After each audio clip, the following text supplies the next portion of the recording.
The first thing I'd like to do is see if I can get this engine to fire over. And I guess the first step is going to be to at least get a spark plug wire. So let's see, I feel just 1 volt there.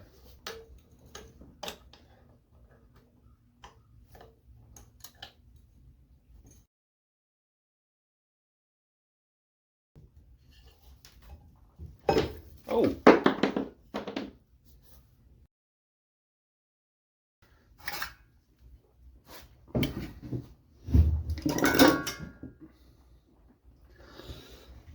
Okay, let's see about this.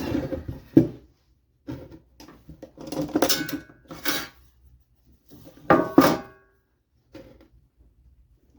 little crack there. So, I was looking for a smaller tractor, my homemade tractor is pretty big. It's not practical for the yard I have. So I was thinking I wanted a smaller tractor to restore. Just something to do, but something more practical for the yard. But in my search on Craigslist, I came up with this economy tractor, and I just always wanted one. So it's not practical for the yard, but I enjoy it. So I don't think it's ridiculous. One thing I'm considering is maybe converting it into a narrow front to make it more maneuverable for the small yard. This makes contact with this. So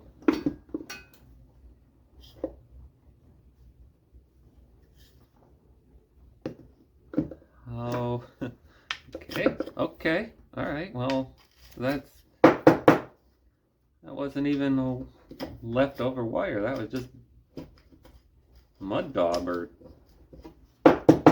mud. All right.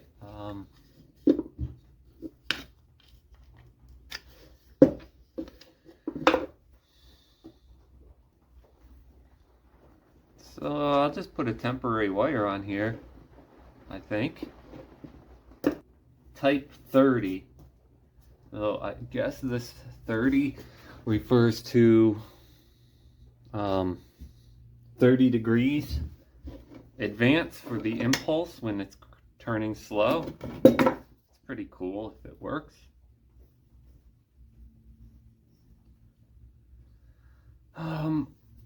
Okay, I guess I'll look up what the gap should be. I'll shine up these points a little bit and hope for a miracle.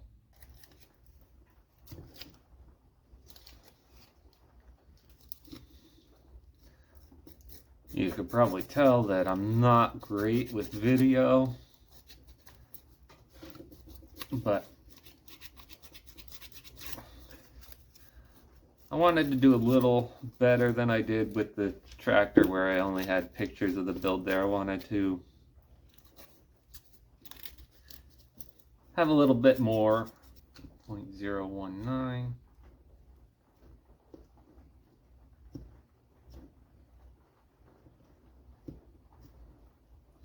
Maybe I could use a bit. I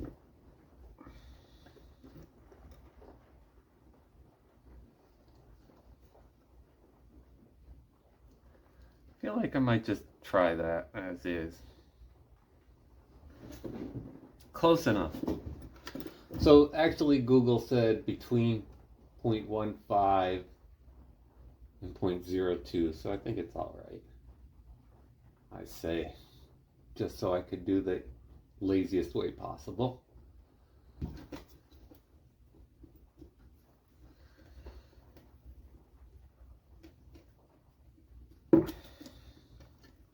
Doesn't look terrible there.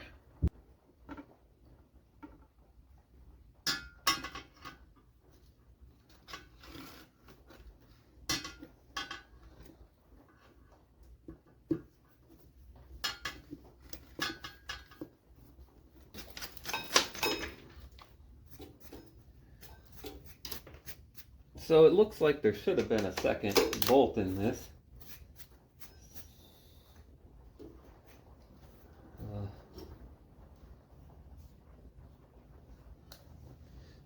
So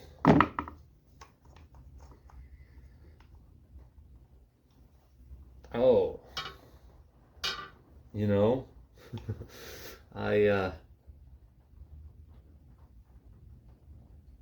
didn't think about keeping it in timing when I took this off. That wasn't very smart. Well, I guess it doesn't matter for testing for spark anyway. And then I'll have to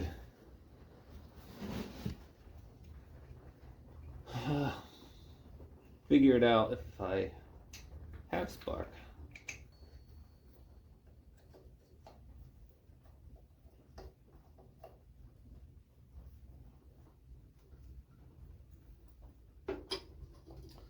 All right.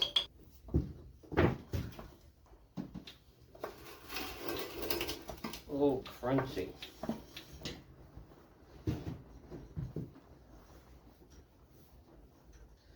So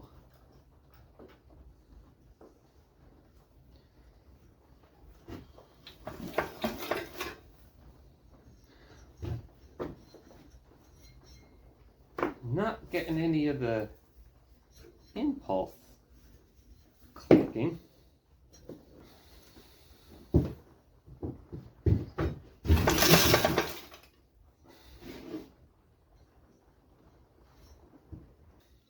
So my phone died, so I lost you somewhere there.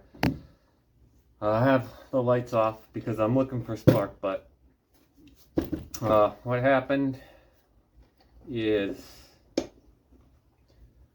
I wasn't getting the impulse coupling to do anything, so I took that apart, and I've just been playing around a little bit. So I think what's going on is it's just turning with so much resistance that the impulse coupling wasn't working. So I was just sitting here for a while spinning it by hand, you know, because I wanted to take care of that. But anyway, the good news is, while I was doing that, I got shocked.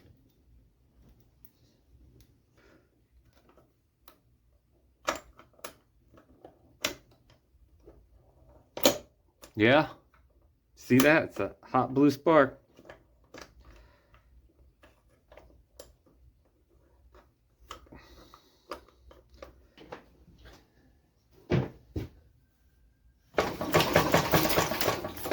Spark.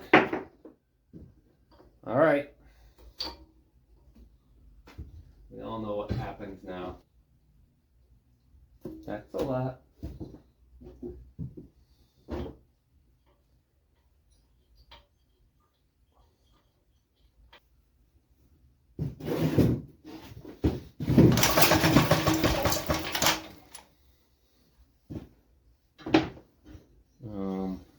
Looks like exhaust coming out there. Oh yeah, I smell it. So something's happening.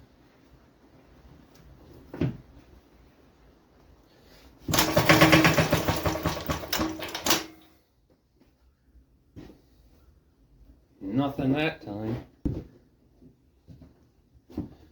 Right here on top of the intake valve, just like it came in from the carburetor.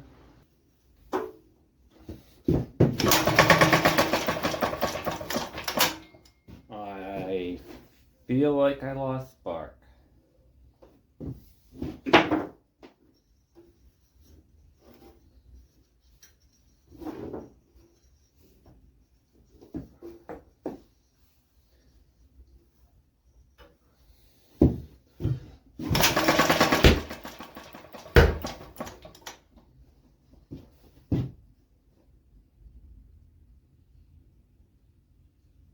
Huh, what does that mean? Probably, that might mean that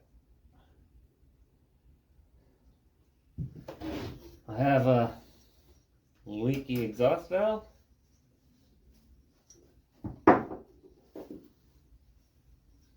Or I'm 180 at a time. I don't know.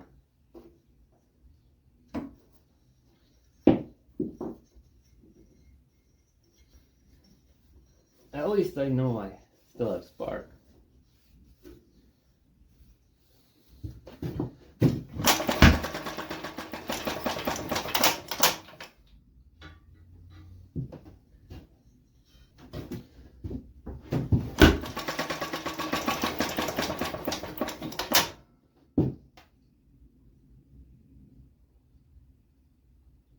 So it seems like it's definitely firing on the exhaust. Oh, so I guess now that I think of it, this could be timed so that it is 180 out. So let's just real quick try rotating it 180, and then let's see what happens.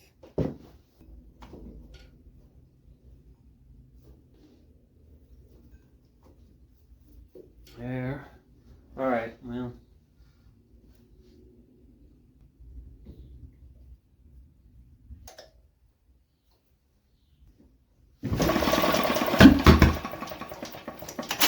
All right, I'm gonna take that as a sign that I messed it up again. I'll try one more.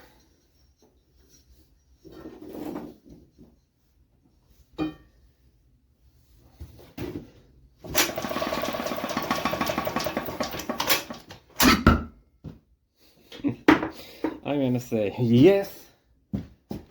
Either I have bigger problems or I screwed it up twice in a row, because that's just the kind of work I do.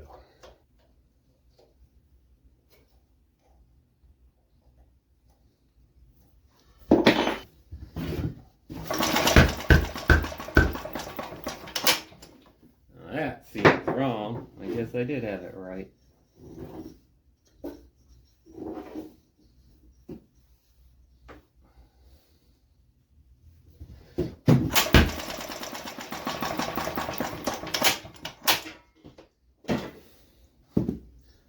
So then I do have bigger problems.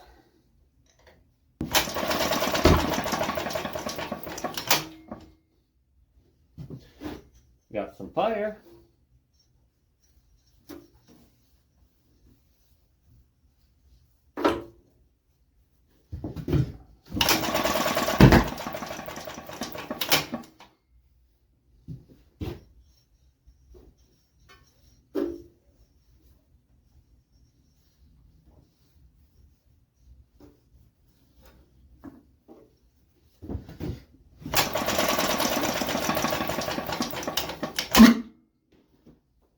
I hear you.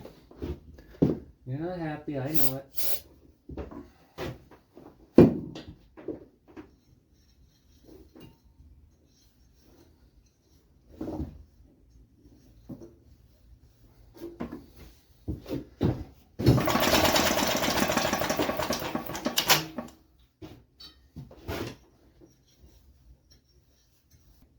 So,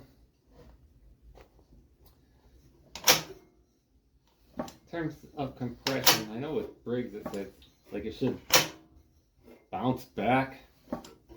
Nah, that's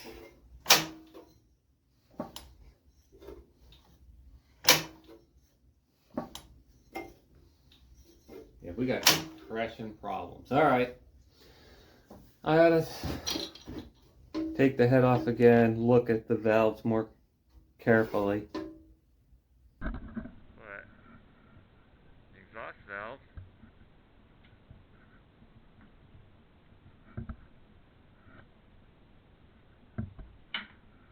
Stuck.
rut, mouse house, mud dauber.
Okay, I just wanted to show you what we're dealing with there. Valve all the way down.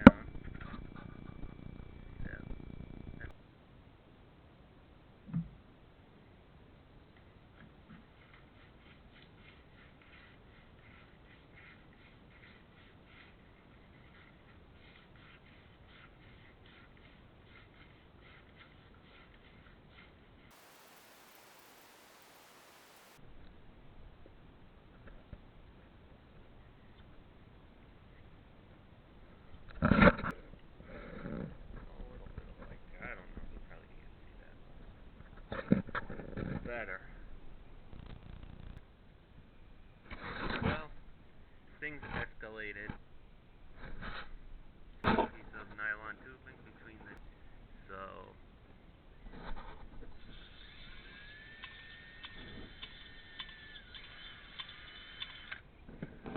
just try and stop me now.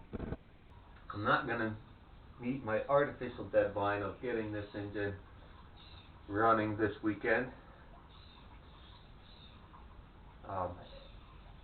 And it turned into a full teardown.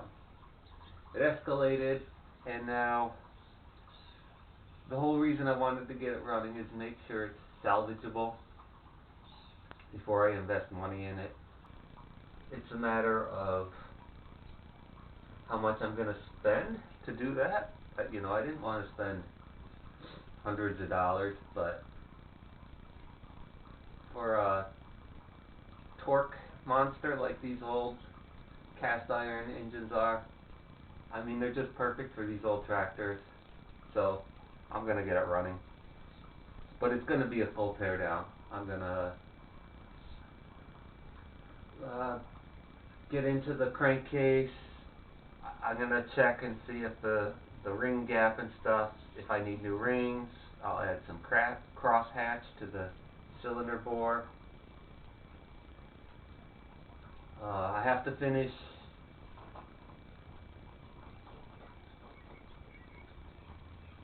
the word I'm looking for, lapping the valves. I mean, it's really beyond a lap at this point.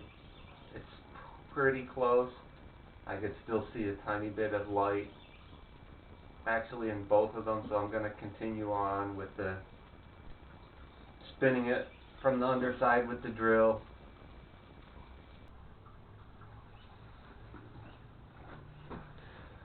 I'm going to continue with tear down.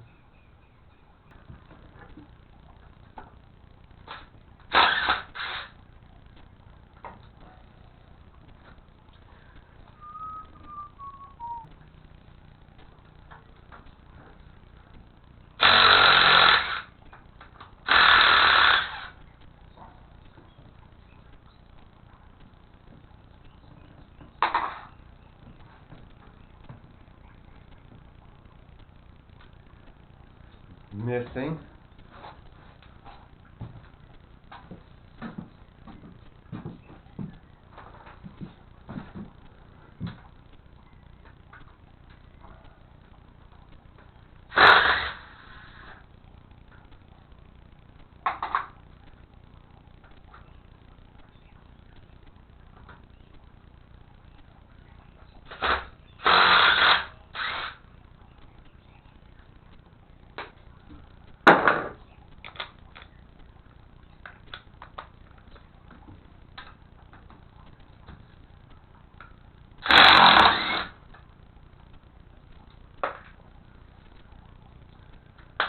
Broken washer.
Okay.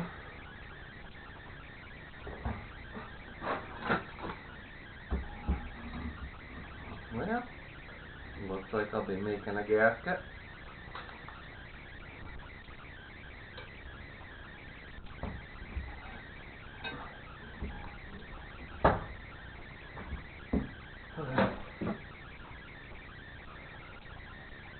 This will be good for my back.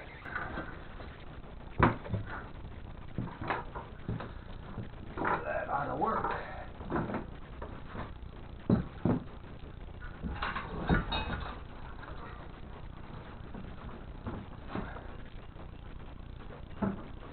Alright.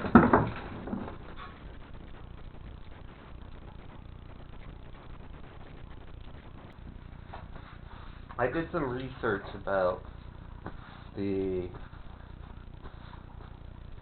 connecting rod, so it doesn't have a separate bearing. It has a poured babbitt that's adjustable with shims, and this one is down to 1 shim on each side, and it says never go to 0 shim, so it was at its wear limit already. So I could have a new Babbitt poured and turned, but there's new old stock of these crankshafts on eBay for I think $50 or so, which is going to be as cheap and much easier than having a new Babbitt poured and turned. Maybe you guys know something I don't about that, but I feel like if I go to a machine shop and say, can you pour and turn a Babbitt, they're going to think it's crazy. Is that something people do commonly? It seems like it's a pretty old and obsolete technology.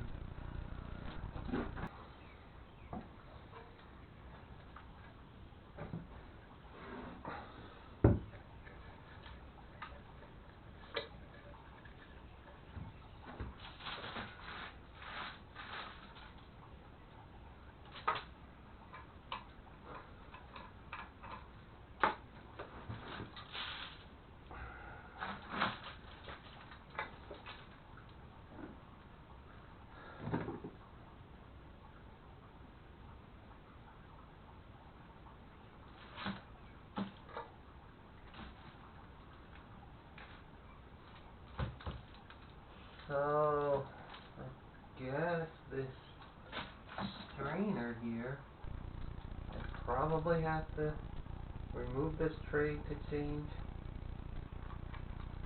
And I'd really like to see, I mean, if it's been there since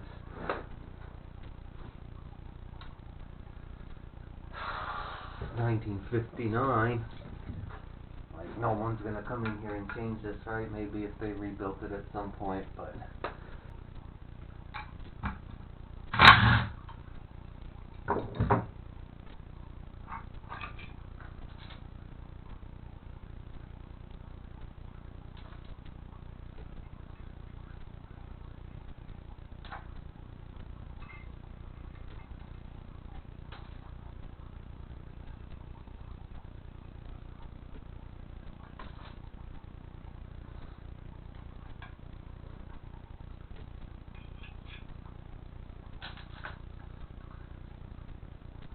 yeah, she's a little sludgy. So it's just a screen. Cool. So I could clean that right up. There's my check paw. I was just looking forward to losing that. You know, that's the type of thing that I would ordinarily lose. So, I'm glad I found it. Okay.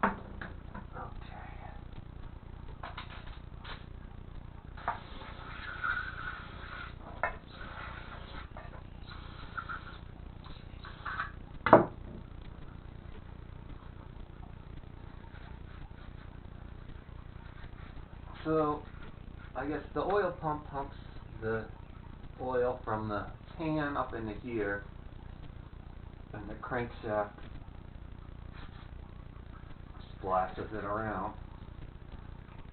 In you go, nice warm bath. See you later. It's raining. There's no oil plugs in. This rusty looking crap is paint. You know, I remember this from a Musty episode. You guys must have been in Wisconsin, but I don't remember for sure. But I remember this weird, almost rusty color coming out, and he's like, man, maybe that's just paint.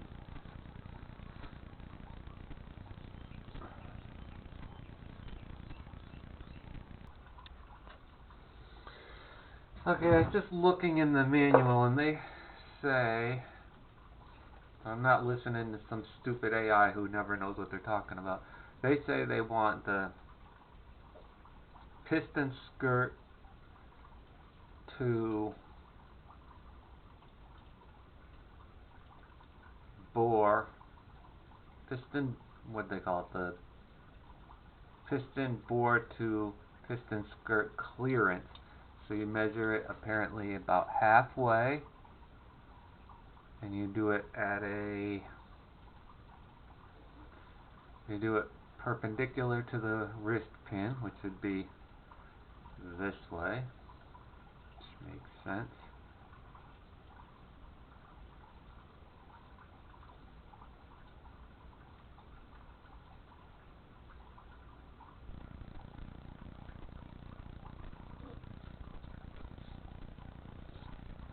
And I am getting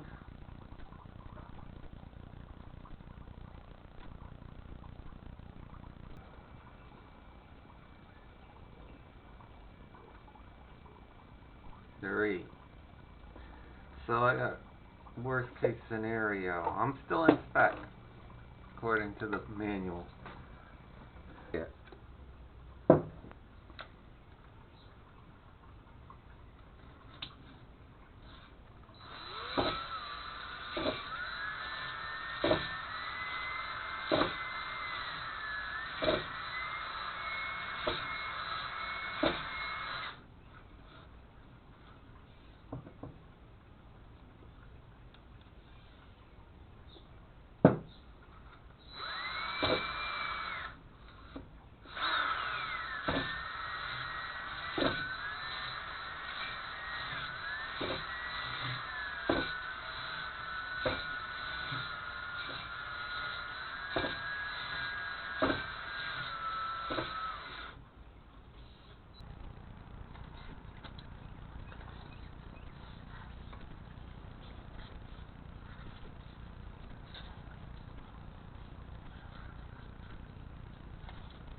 I knocked the rust off here with the wire brush and degreased it, cleaned the whole thing with soap and water, get all the grit and stuff out of it, and then gave it a coat of rust reformer primer. So I'm gonna now remove the clutch because I figure it's probably seized. So now's the time to do it. So I'm just gonna lift that back onto this little crate on top of the dolly here. So, and I'm gonna use the hoist to lift it, and I got the scale in here. And I want to see how heavy this is, because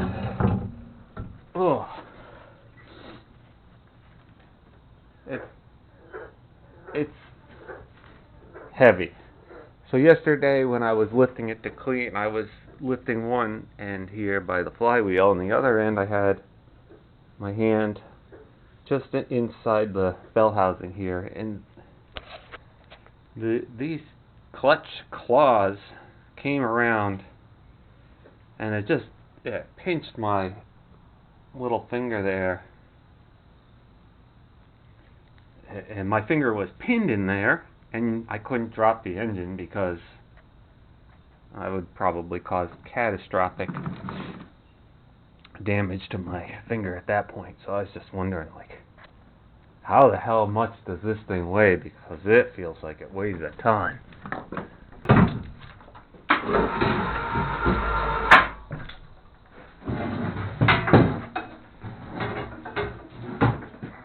Jeebus. Alright. It's 115 pounds without this cast iron oil pan or the cast iron cylinder jug and head.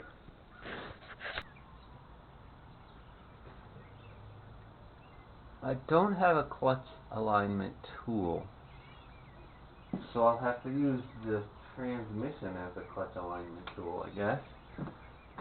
So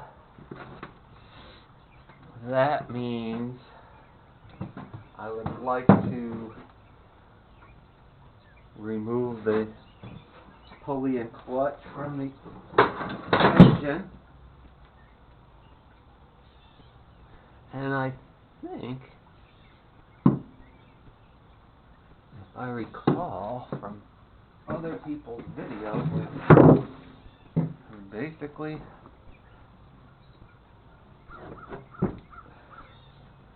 nothing keeping this attached here other than rust.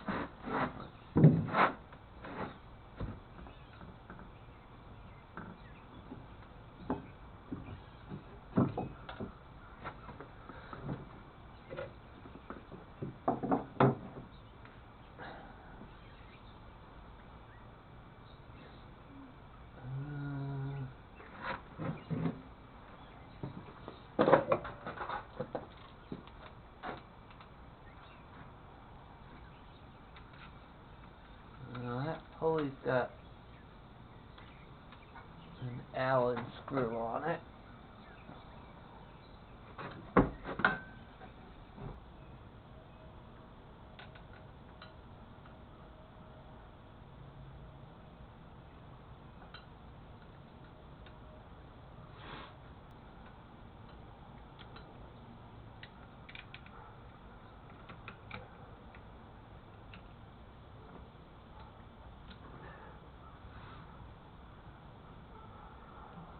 Alright, well that was easy.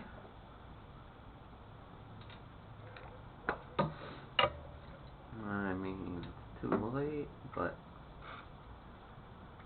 might as well.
She could use a little cleaning up.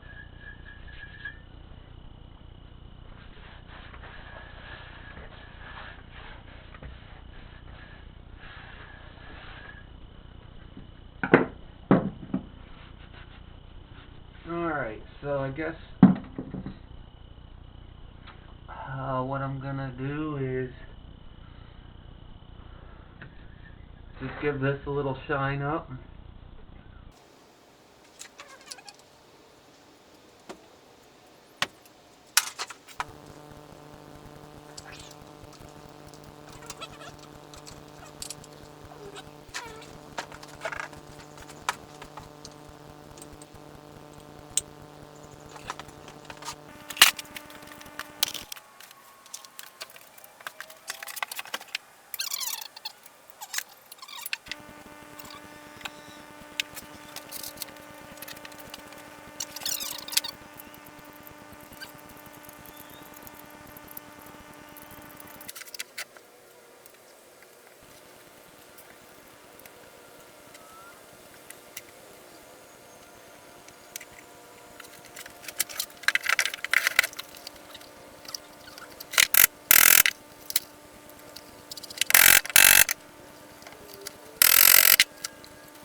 Alright, so you can see that the trough is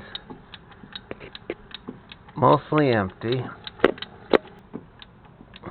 And now it's full. I feel like it should be faster than that, but I got a new piston and ring. So I'm just going to measure the ring gap.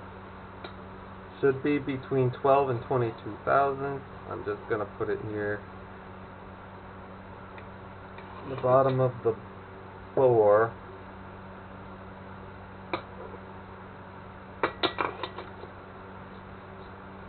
Where theoretically it should be the smallest.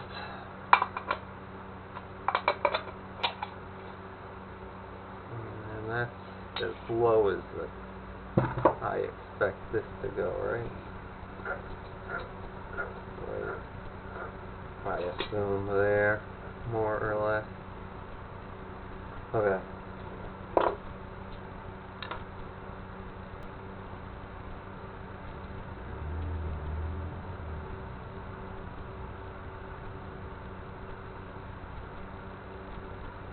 Yeah, that's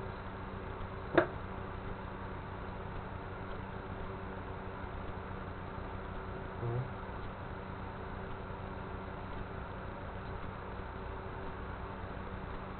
21,000.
Now,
alright, so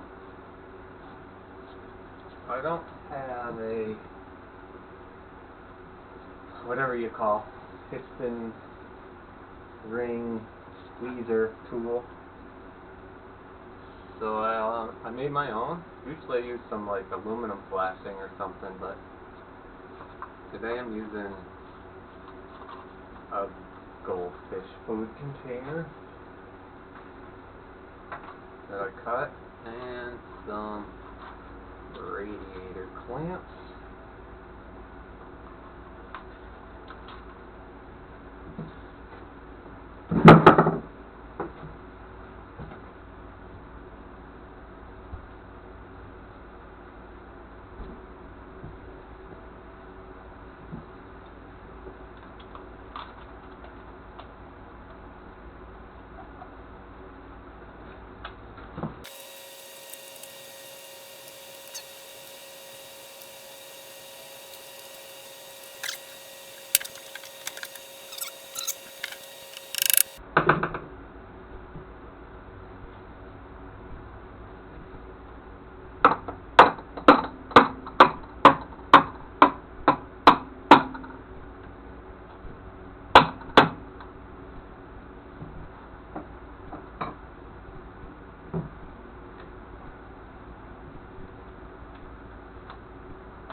done.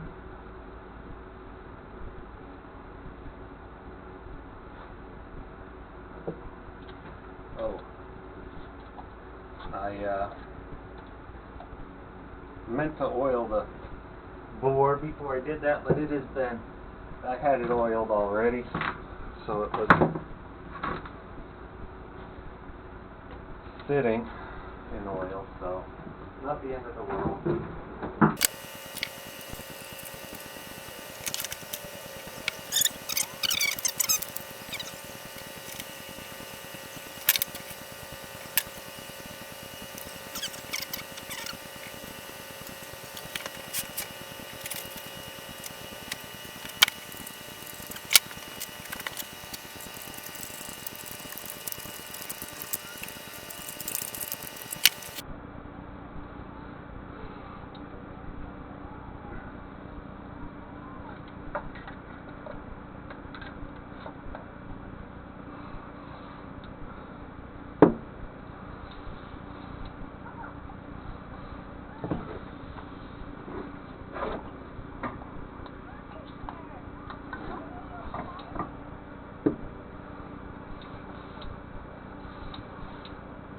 I made this custom valve compressor. You could probably tell this is just your standard clamp. This was like a tension bar for a chain link fence that I just welded onto what was probably a tool that came with a appliance or piece of furniture or something, just a cheap wrench. That, you know, because I don't throw away anything I had sitting around.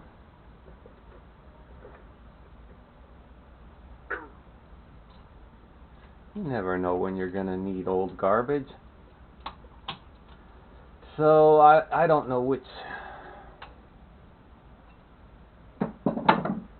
spring went on which one. I don't know if it really matters or that's just superstition, but I don't really have an option at this point to care. Oh.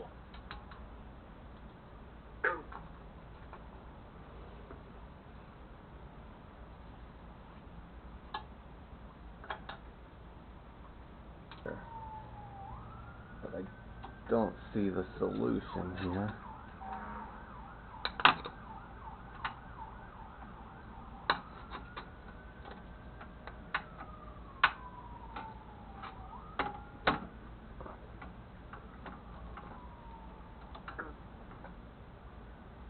Oh, okay.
So we're at TDC.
Okay.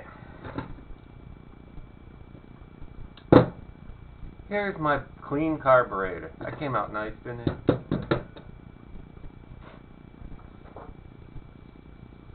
So here's the problem. I had a couple major problems with this. So one is the choke lever. I could not get unseized without breaking it.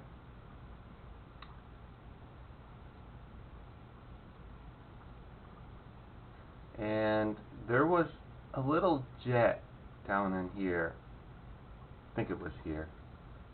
There was a jet somewhere, at least, that I could not get unseized. Little brass jet.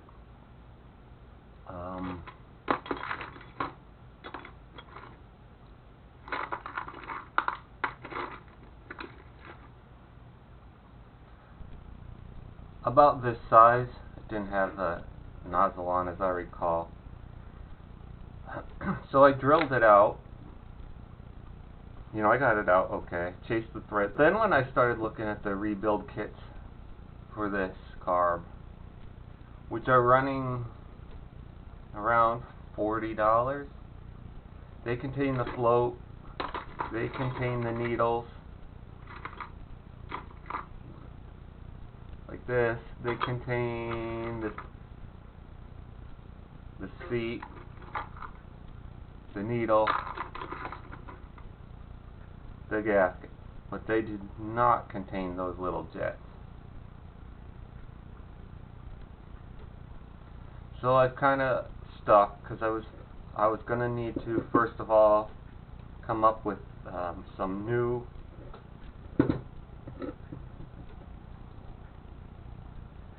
linkage here for the choke.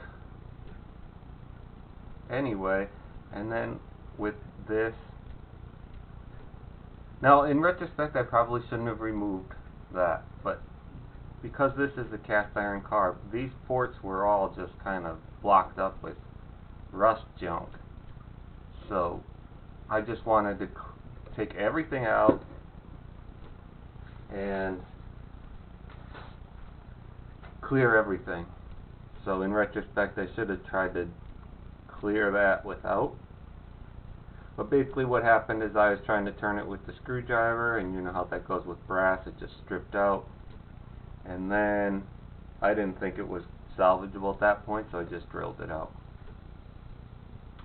Anyway, it turns out a carb, this like original Zenith carb, probably, if it still had those ports in there, is worth $200 or $300 in this terrible condition. A new name brand carb runs $400 to $800.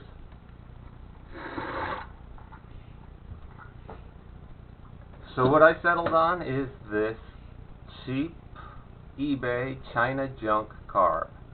This was $80, and it's only twice the price of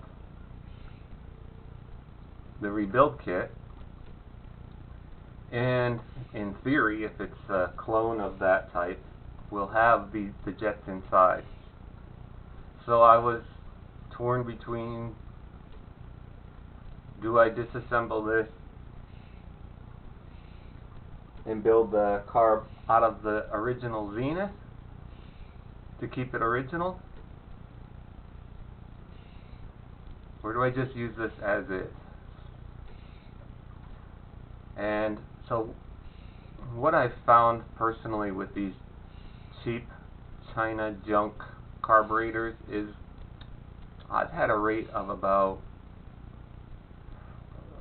somewhere around, I'd say 75% where they work beautifully, and 25% where they're total trash. So I figure the odds are in my favor to just bolt this on, and if it works, I'm done. $80. So for the Zenith, I'm going to make that a long-term project. Try to come up with ports, jets, whatever they're called, that I could find, custom make gaskets, custom make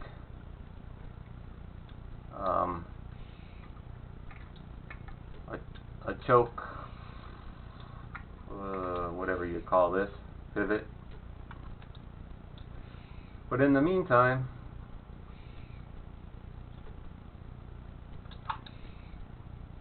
this will be my car.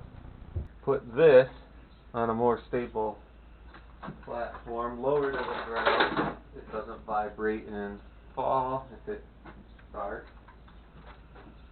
Look at me being the optimist.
Okay.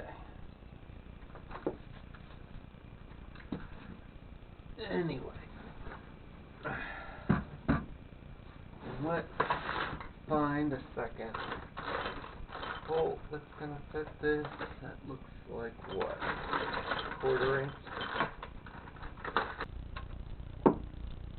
Even better, so a little more then.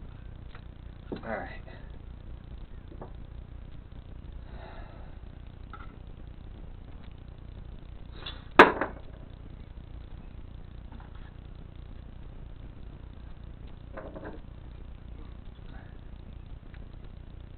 Valve stem cover.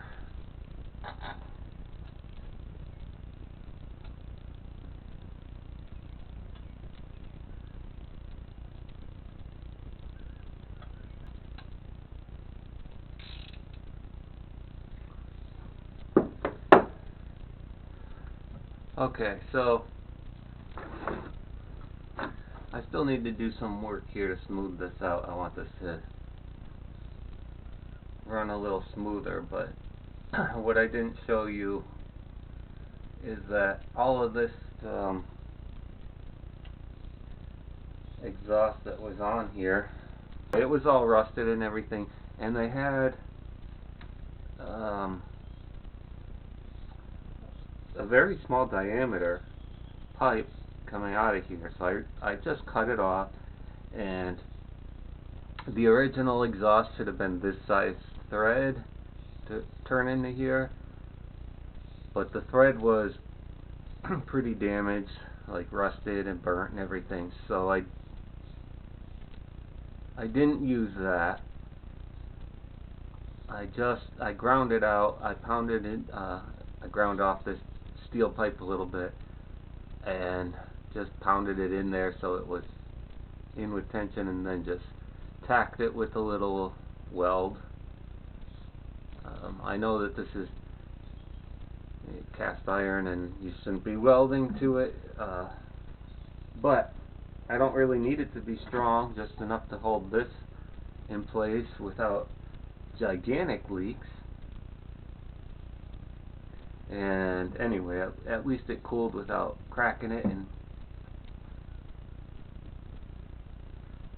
call it good.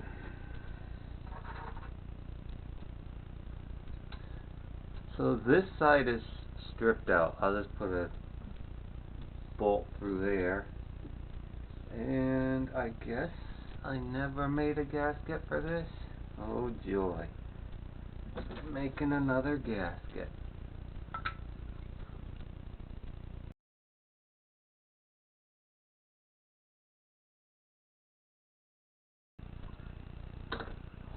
As long as I'm here.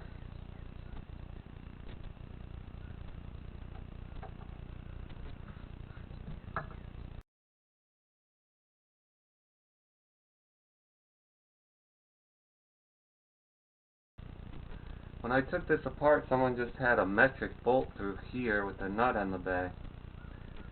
And I'm thinking now, maybe, I was thinking at the time that they stripped it out, but maybe they just lost the bolt and did that.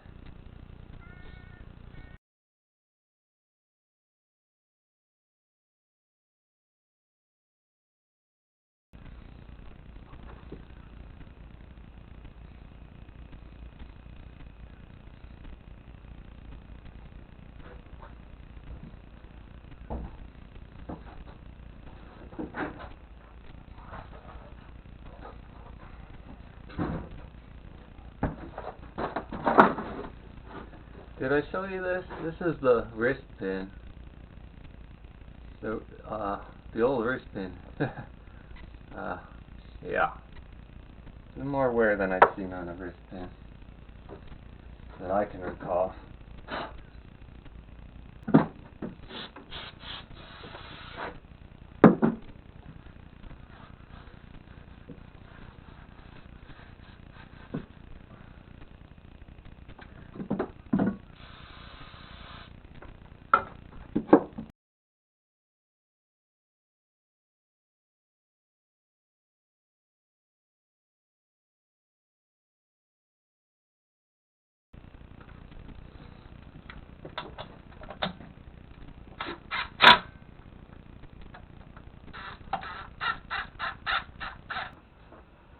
I have invested in a compression tester from Amazon.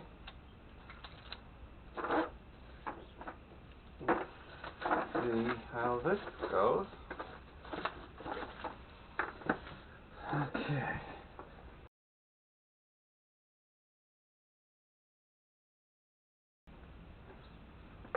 Alright.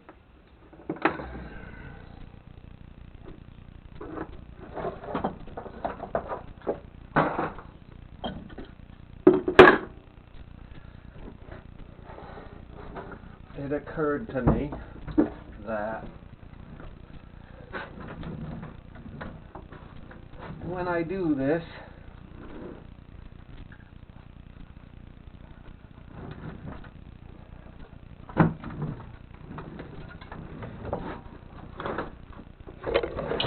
the likelihood that oil is going to come shooting out of here is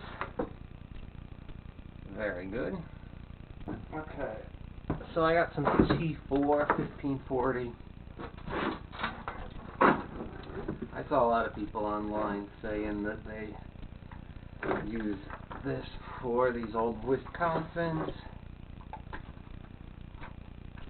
Makes sense to me. Alright, so the oil level is supposed to be up to the top of the trough here.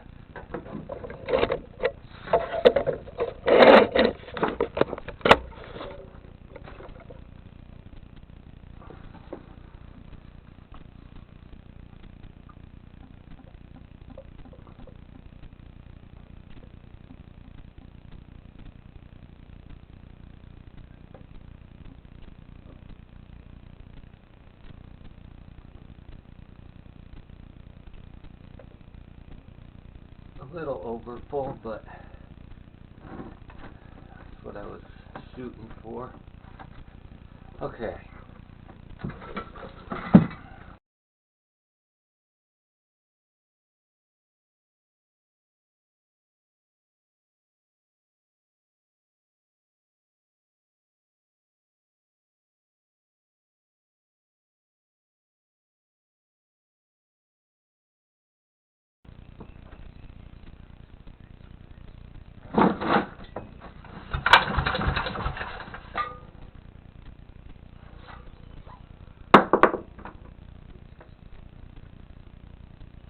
Okay. Oh.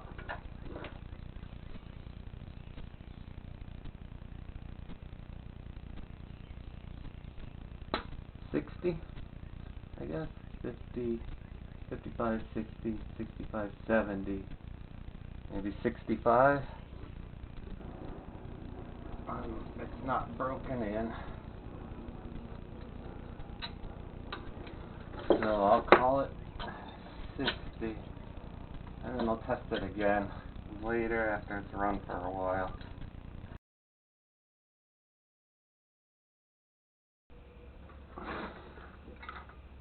Okay, I found this in my parts. I don't remember what this was to, but I am hoping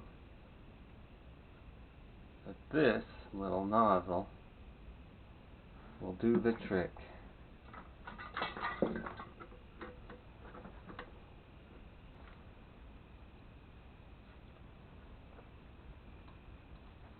I would rather a metal one, but at least I have one. And if it doesn't leak, then it's probably better than metal anyway. I tell myself. Okay. I keep this tank. This is the tank that was originally off the rear engine rider that became the Snazoo project. And I keep this here to start things like the generator and stuff that I don't run very often, but I just want to start up for maintenance once in a while, but I don't want to keep gas in the gas tank with the ethanol problem and all that. So I have it hooked up here, turn the gas on, carb is filling.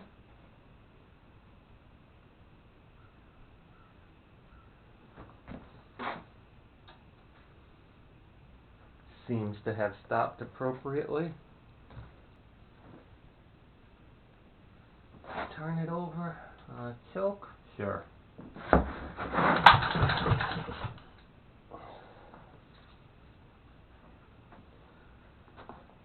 So, nothing?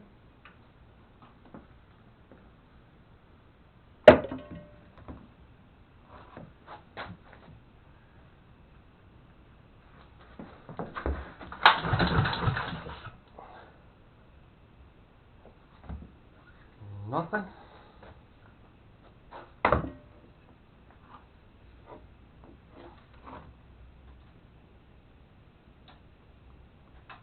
Oh, is the choke opening itself?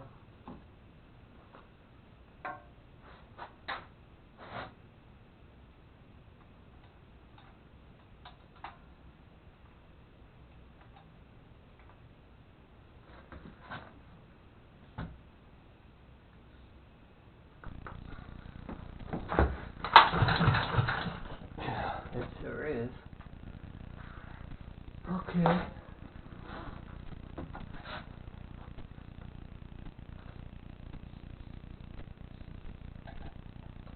Choke on.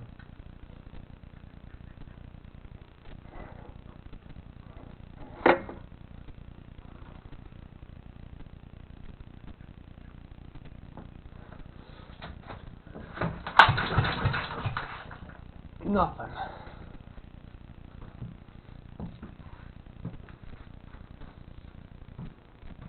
Alright, I've already reached this level of desperation.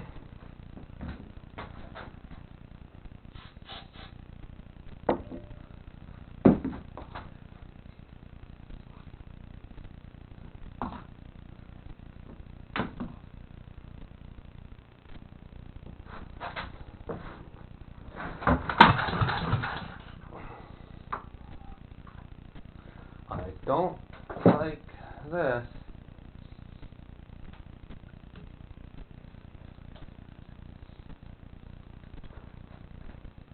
Let me make sure I have spark.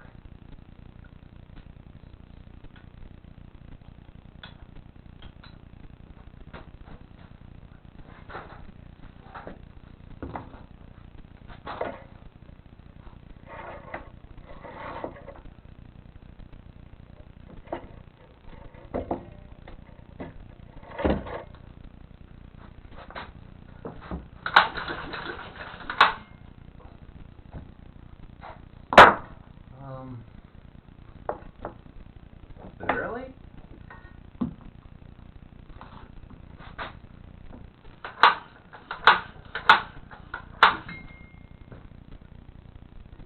Here I cut out a lot of troubleshooting. I had intermittent spark, and when the engine was rotating at higher RPMs, no spark at all.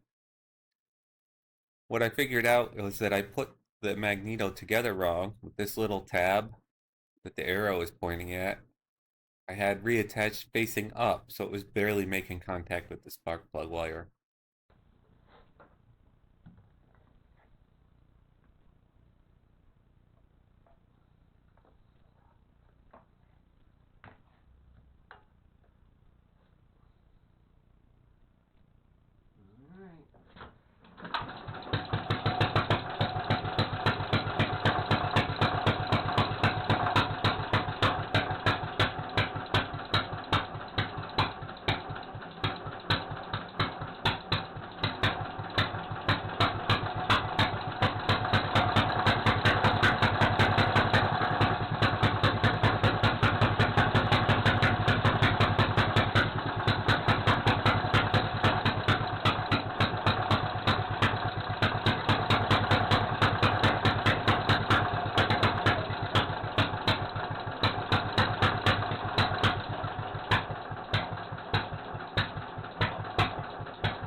So the smoke is just from the primer on the head, I think. But even still, I do see some tiny leaks from the head gasket, so I guess I'll have to get one of those. So next up is fix up the shroud, put that back on, and need to come up with a top cover that was missing. The next step will be a major cleanup though.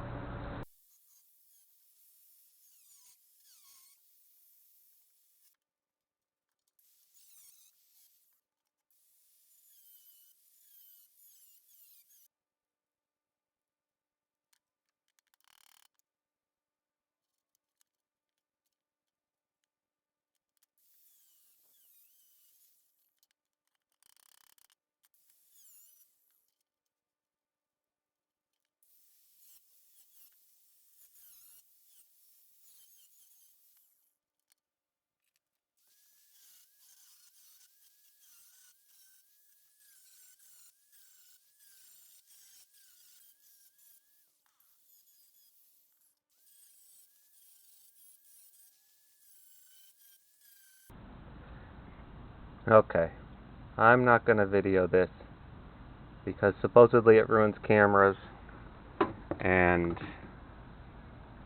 well, I'm not the best welder. Okay, so I've been working on the shroud here, and the back was kind of rusted out. So you saw this piece that I cut out here, and then right here it folded over. But as I started working on the bottom here, as I cleaned off the rust, I just found a ton of pinholes, and I don't imagine it would make much difference for air cooling or anything, but it's my only, well, it's the best time I have to try to fix it. So what I ended up doing is putting on a piece of sheet metal around this whole bottom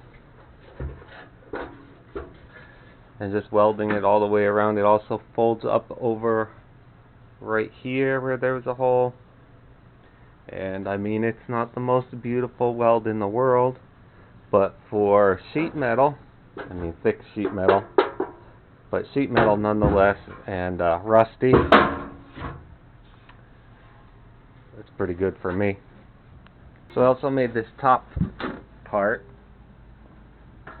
which will go on here, and it matches that, and then I welded these little tabs on here because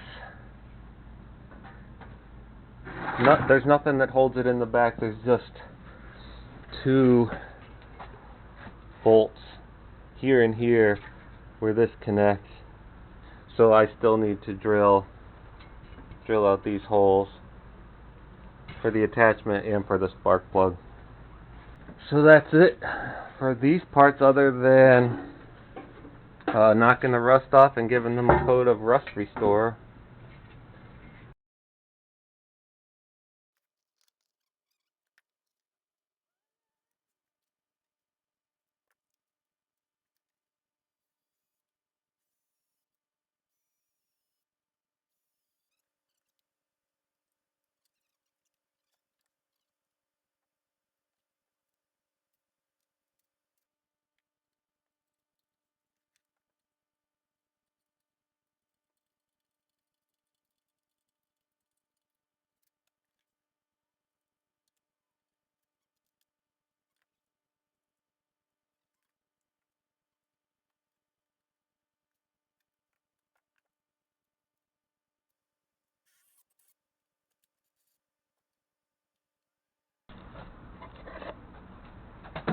Okay, top makeshift part is on.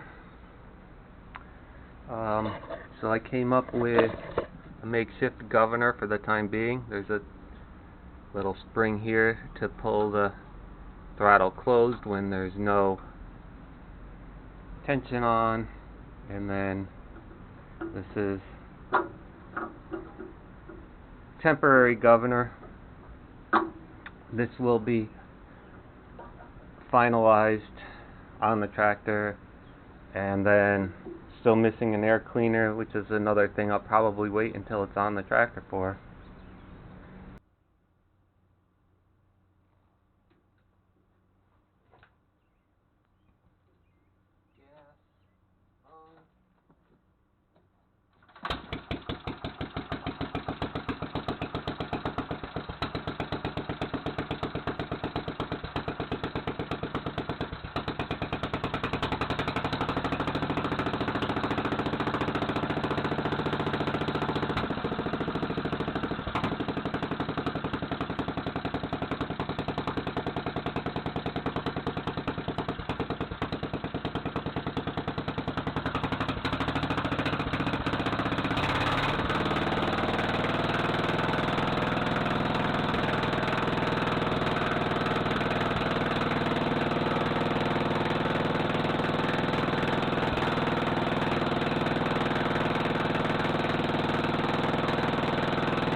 Okay, so we finally made it to the end of the video. I'm guessing if you watched this far, you either have one of these to be this interested, or otherwise, I'll see you at Christmas dinner. Bye.